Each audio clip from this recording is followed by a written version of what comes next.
कर तू हासिल कर। We hustle hard।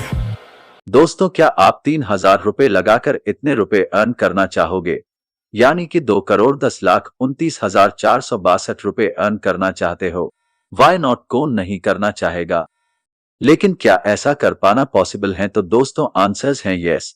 आप इतने रुपए सच में कमा सकते हो, और वो भी बस 3,000 रुपए की छोटी शुरुआत करके। बस इसके लिए आपको 3,000 रुपए की मंथली SIP स्टार्ट करनी होगी और उस पे अगले 30 सालों के लिए 15% के रिटर्न लेने होंगे। It's just a simple. लेकिन वेट, अगर इतना ही सिंपल है, ज्यादातर लोग फाइनेंशियली इतना स्ट्रगल लोग क्यों कर रहे हैं? पक्का इसमें कोई तो कैद जरूर होगा। ऐसे कैसे कोई 3,000 रुपए हर महीने लगा के करोड़पति बन सकता है? तो दोस्तों, इसमें कोई कैच नहीं है। करोड़पति बनना इतना ही सिंपल है, बस इतना आसान नहीं है। क्यों? क्योंकि लोगों को SIP का सही मीनिंग ही नहीं पता है। आज लोगों में बहुत मिसकंसेप्शन और डाउट है SIP को लेके। साथ ही लोग ये बिलीव नहीं कर पाते कि 1,000-2,000 छोटे अमाउंट से कैसे करोड़ों में बदल सकता है। और बाय द वे, ये सब लोग समझ भी जाएं तो उनको ये मालूम नहीं होता कि ये SIP स्टार्ट करने के लिए सही जगह कौन सी है। किसी म्यूचुअल फंड्स में ये SIP करें या फिर किसी इंडेक्स फंड्स में या किसी स्टॉक्स में ये SIP शुरू करें। कभी लोग पड़ोसियों से या फ्रेंड्स के एडवाइस से बेकार सी स्कीम में ये SIP शुरू कर देते हैं, तो कभी खुद को अनुशासित नहीं रख पाते ये SIP कंटिन्यू रखने का। तो दोस्तों, इन सभी समस्याओं का समाधान है ये वीडियो। आज के इस खास वीडियो में हम डिटेल में पूरी बारीकी से ये SIP को समझेंगे, इससे जुड़े सभी डाउट्स को क्लियर करेंगे। और दोस्तों, मैं आपको ये SIP करने का ऐसा तरीका बताऊंगा कि शायद आपको किसी ने बताया हो। ये एक ऐसा सिस्टम है कि आपको अपनी इन्वेस्टमेंट पे दो तरह से रिटर्न मिलेंगे। जैसा कि आमतौर पर हमें किसी म्यूचुअल फंड्स में इन्वेस्ट में एक ही तरह का रिटर्न मिलते हैं जब म्यूचुअल फंड्स की नव इंक्रीज होती हैं, लेकिन इस तरीके से आपको दो तरीके से रिटर्न मिलेंगे, यानी कि आपको दो तरफा फायदा मिलेगा, जिसे कि हम आगे जल्दी डिस्कस करेंगे। तो दोस्तों, अब हम सबसे पहले ये SIP को डिटेल्स में समझेंगे और कैसे इसमें नॉर्मल इन्वेस्टमेंट यानी लमसम इन्वेस्टमेंट से ज्यादा रिटर्न्स मिलते हैं ये भी दिखेंगे। और ये सब हम एज ऑलवेज हम एग्जाम्पल्स के थ्रू समझेंगे, जिससे कि आप इजीली सब कुछ समझ पाओ। तो दोस्तों, मान लो एक मक्के का व्यापारी है। तो जैसा कि आप जानते ही हो कि एक व्यापारी का क्या काम होता है, सस्ते दामों पर किसानों से मक्के खरीदना और फिर उसे एयरटाइट कमरे में स्टोर करके रखना तब तक जब तक का उसका दाम बढ़ न जाए। यानी कि सस्ता खरीदना, महंगा बेचना, यही करता है एक व्यापारी। तो अब मान लो यही व्यापारी एक दिन गांव जाता है और ऐलान करता है कि सभी किसान भाई जितना भी अनाज है वो कलेक्ट करके किसी एक दिन मेरे घर पे दे जाना। तो सभी किसान तय करते हैं और सारा का सारा मक्का उस व्यापारी के घर पहुंचा देते हैं। व्यापारी उस दिन के मक्के के प्रति किलो दाम के हिसाब से सभी किसानों को पेमेंट कर देता है। मान के चलते हैं उसने 10 रुपए प्रति किलो उसने मक्का उठाया किसानों से। अब आगे व्यापारी वही प्रोसेस करेगा, अनाज को स्टोर करके रखेगा और उसके दाम बढ़ने का वेट करेगा। और मान के चलते हैं कि वो वेट करेगा 6 महीने। फिर 6 महीने बाद उस मक्के का दाम 12 रुपए प्रति किलो के हिसाब से अनाज को बेच देता है, जिससे कि उसे 2 रुपए प्रति किलो पे प्रॉफिट होता है। आई होप यहाँ तक कि आपको सब कुछ क्लियर है। मान लो कि एक दूसरा व्यापारी है किसी और गांव में जो कि किसानों से सस्ते दामों पर मक्का खरीदता है, फिर उसे महंगे दामों पर बेचता है। लेकिन इस व्यापारी का व्यापार करने का तरीका थोड़ा सा अलग है। वो डेली एक दो किसानों के पास जाता है और डेली अनाज खरीदता है, बजाय सभी किसानों से एक साथ सारा अनाज एक ही दाम पे खरीदने के। डेली खरीदने के कारण वो अलग अलग दामों पे मक्का खरीदता है, किसी दिन कम दामों पे तो किसी दिन थोड़ा ज्यादा दामों पे। और वो ऐसा लगभग 10 दिन करता है। 10 दिन वो अलग अलग किसानों से अलग अलग दामों पे मक्का उठाता है। इन 10 दिनों में जिस दामों में उसने अनाज उठाया है उनकी लिस्ट ये है, जिनका अगर एवरेज प्राइस निकाला जाए तो 9.15 रुपए प्रति किलो बैठता है। अब ये व्यापारी भी अनाज को 6 मंथ तक स्टोर करता है और 6 मंथ बाद सेम 12 रुपए प्रति किलो के हिसाब से मक्का सेल कर देता है। लेकिन इसे पहले व्यापारी से 85 पैसे ज्यादा का फायदा होता है। और ऐसा होने का सिर्फ एक ही रीजन है, और वो है दोनों के मक्का खरीदने में डिफरेंस। जैसे कि आपने देखा कि पहला व्यापारी सारा अनाज एक ही रेट पे एक ही साथ खरीदा था, जबकि दूसरे ने थोड़ा थोड़ा अनाज अलग अलग दामों पे खरीदा, यानी कि घटते और बढ़ते दामों में खरीदा, जिससे कि उसका प्राइस एवरेज हो गया। व्यापारी के व्यापार करने के इन्हीं तरीके को आप लमसम और एसआईपी इन्वेस्टमेंट समझ सकते हो।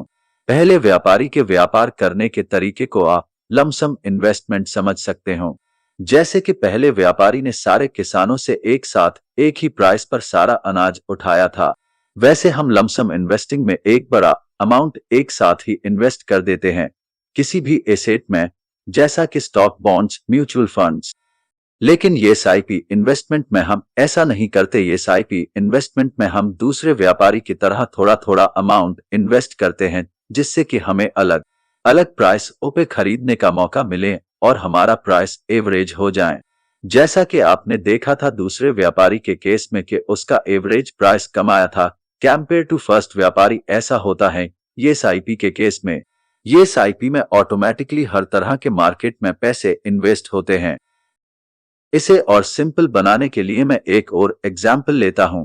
मान लो कि आप एक म्यूचुअल फंड्स में एसआईपी स्टार्ट करते हो, जिसकी एनएवी 100 रुपए के हैं। अगले महीने उसी फंड की एनएवी बढ़कर 101 रुपए हो जाती है, तो आपके पैसे 101 रुपए के हिसाब से इन्वेस्ट हो जाएंगे। और अगर उसके नेक्स्ट मंथ एनएवी घटकर 97 रुपए हो जाती हैं, तो आपके पैसे 97 रुपए के हिसाब से इन्वेस्ट होंगे। और ऐसा चलता रहेगा ना, आपको मार्केट के टूटने का कोई खतरा होगा और ना ऊपर जाने पे फियर ऑफ मिसिंग आउट महसूस होगा। लेकिन लमसम इन्वेस्टिंग के केस में ऐसा नहीं होता है। लमसम इन्वेस्टिंग में आपका सही होना बहुत इंपॉर्टेंट होता है, क्योंकि आपको अच्छे रिटर्न्स लेने हैं। इन दिस केस तो आपको सस्ती मार्केट में पैसे इन्वेस्ट करने होंगे, और मार्केट को प्रिडिक्ट करना कि कब सस्ता है और कब महंगा एक खुद में ही बहुत मुश्किल टास्क है। तो दोस्तों, आई होप एसआईपी क्या होती है अब तक अच्छे से समझ गए होंगे। अब मैं एसआईपी इन्वेस्टमेंट का वो तरीका बताऊंगा जिससे आप दो तरफा फायदा उठा पाओगे। जैसे कि मैंने वीडियो के शुरुआत में भी कहा था कि इसके बारे में हम आगे डिस्कस करेंगे। तो दोस्तों, ज्यादातर लोग सोचते हैं कि एसआईपी सिर्फ म्यूचुअल फंड या इंडेक्स फंड के लिए ही होती है, जो कि कुछ समय पहले के लिए सच भी था। लेकिन आज जब सब कुछ ऑनलाइन हो चुका है, तो फायदे पहले बड़े बड़े इन्वेस्टर को मिलते थे, तो आज आपके और हमारे जैसे आम रिटेल इन्वेस्टर भी ले सकते हैं। और ये फायदा है यूएस स्टॉक्स में एसआईपी के जरिए इन्वेस्ट करने का। जी हाँ, Google, Apple, Amazon, Facebook and Microsoft जैसी कंपनी जिनके प्रोडक्ट और services day to day basis पर यूज करते हैं, अब हम इनमें इन्वेस्ट कर सकते हैं, इनकी ग्रोथ का भी हिस्सा बन सकते हैं, and that also through SIP. आप अपने कंफर्ट के हिसाब से एसआईपी का अमाउंट चूज कर सकते हो। जैसा कि आपकी कैपेसिटी है 1000 रुपए इन्वेस्ट करने की, तो आप इतने से भी शुरू कर सकते हैं। जो कि मैं बता रहा था दो तरह के रिटर्न लेने के, तो वो यही है, यानी कि यूएस स्टॉक्स में इन्वेस्ट करना। कैसे आई समझते हैं।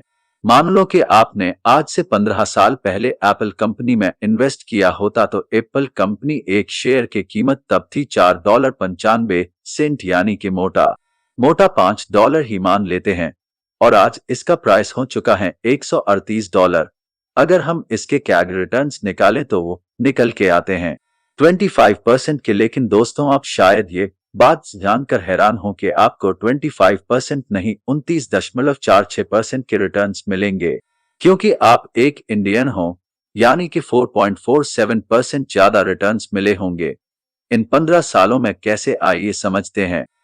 आज से 15 साल पहले, यानी 2007 में $1 की कीमत लगभग 41 रुपए के आसपास थी, लेकिन आज $1 की कीमत बढ़कर 79 रुपए हो चुके हैं, यानी कि डॉलर अप्रिशिएट हुआ है, या फिर आप ऐसे भी कह सकते हो कि rupee in comparison to dollar down हुआ है।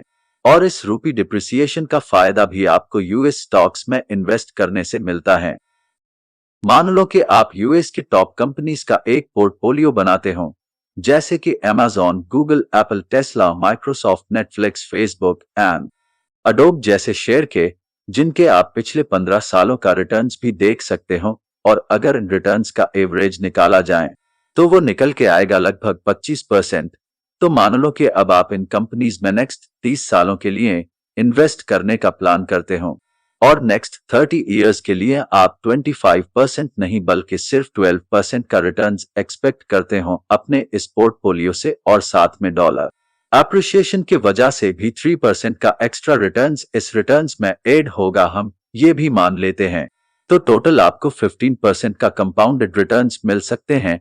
ऐसा करने से अब अगर आप अगले 30 सालों तक 3,000 रुपए के SIP स्टार्ट करते हो यूएस स्टॉक्स में, तो आपको जो मैंने वीडियो की शुरुआत में अमाउंट बताया था आप यकीनन अचीव कर पाओगे।